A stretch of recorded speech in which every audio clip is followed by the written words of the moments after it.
Then she uses a very eloquent, poetic language. And the speech receives a thunderous applause from the audience. Understood? She is so bold. She talks against US, standing there in New Mexico, United States on the 18th of September 2002. And she uses a highly passionate style because she is very, very sincere to the core. Then only you can be passionate. Then only you can speak eloquently. And actually, the lecture received great applause from the audience.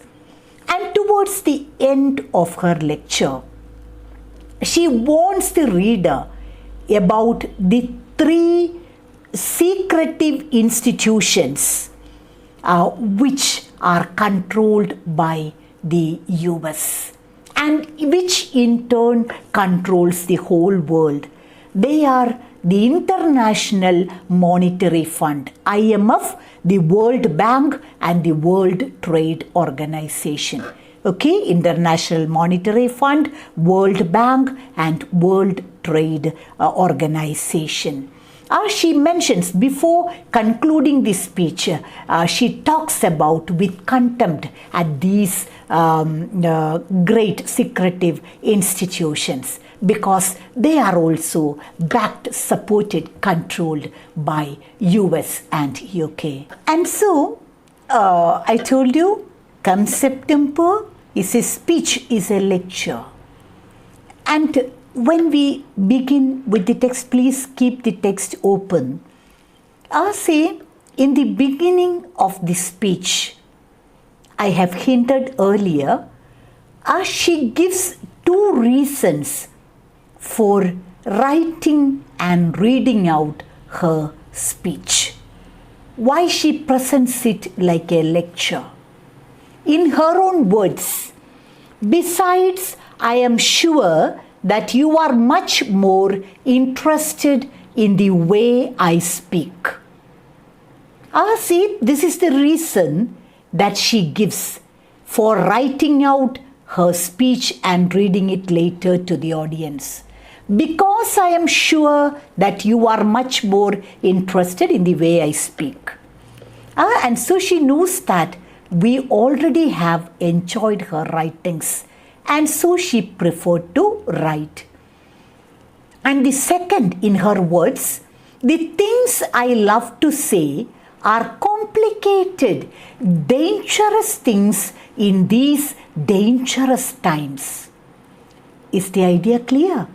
She says that I am going to tell you something which is very complicated, very dangerous to speak out. And the times are dangerous. And I think we have to be very, very precise about what we are saying and how we say them and the language that we use.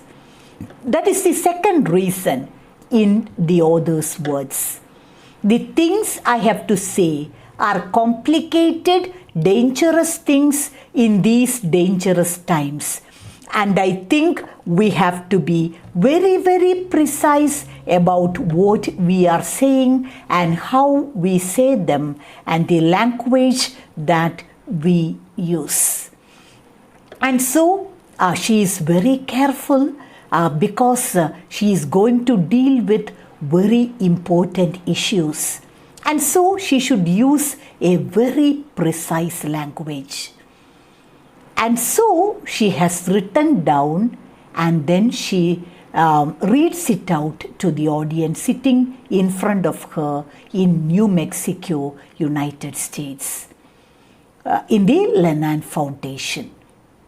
And then she, after this introduction, the reason for writing this speech, and then she says that I won't use any scaring words, or she says that she doesn't want to scare the reader, or the reader should not misunderstand what she says. She is not supporting any political party, any government. You can see her criticizing United States. At the same time, she is criticizing Indian government also. And so she says that the reader should not, or the audience should not misunderstand what she says. And then again she says, don't consider me as an ideologue who forces ideas on the people. That is her appeal to her readers, to the audience. Don't consider me as an ideologue who forces ideas on the people. She doesn't want to force her opinions on her hearers. But she prefers to be, or she prefers to take the stand of a storyteller who wants to share her way of seeing things. And so that is her appeal to the audience in the beginning. Don't consider me as an ideologue. I don't want to force my ideas, thrust my ideas upon you. Consider me as a storyteller. I will be expressing things as I see. And if you can accept it, or you reject it. You have every freedom for the same. And then again she says, my writing is not really about nations and histories. It is about power, about the physics of power. And so she says that. She mentions different countries, different occasions in the course of her lecture. But she says that I don't want to talk about nations or histories. I want to tell you about power, about the physics of power. What she says is that vast unfettered power, regardless whether it is institution or authority or person, if great power accumulates, it inevitably leads to excesses of power. Is it clear? That is, power corrupts. You are all familiar with that statement. Power corrupts and absolute power corrupts absolutely. Isn't it? Institutions, when they get great power, unquestioning power, authorities, when they become very powerful, and when a person becomes very powerful, definitely he will start misusing that power. Power corrupts. Absolute power corrupts absolutely. And again, he says that the author makes it clear that the US government, it does not succeed in establishing a good relationship between the power and powerlessness. That is the great drawback from the part of the US government. They cannot have a good relationship between the power and the powerlessness. They divide the world among those who support them and those who are against them. That is another important point that runs throughout this speech. US government, how they are selfish, how they are narrow-minded, and how they divide people into two, as people who supports them as Americans, and the people who criticize them as anti-Americans. And so this idea also is seen throughout the speech. Now again, see the text.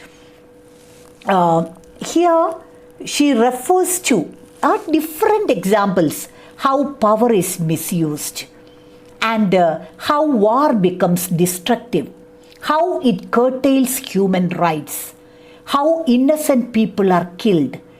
These things are discussed by giving different examples. In the beginning itself, you will see she discussing the attack between, the rivalry between India and Pakistan. We know the reason why India and Pakistan remain as bitter enemies. Actually, it comes after the partition. You know, on August 15th, 1947, our country became free from the British people. Actually, for years, we were slaves to the British people. They dominated over us. They were our masters. And so we were in such a shameful condition. We were slaves in our own country. And the foreigner became the master. And we call it colonization and all. But for years we have to suffer their cruelties and atrocities.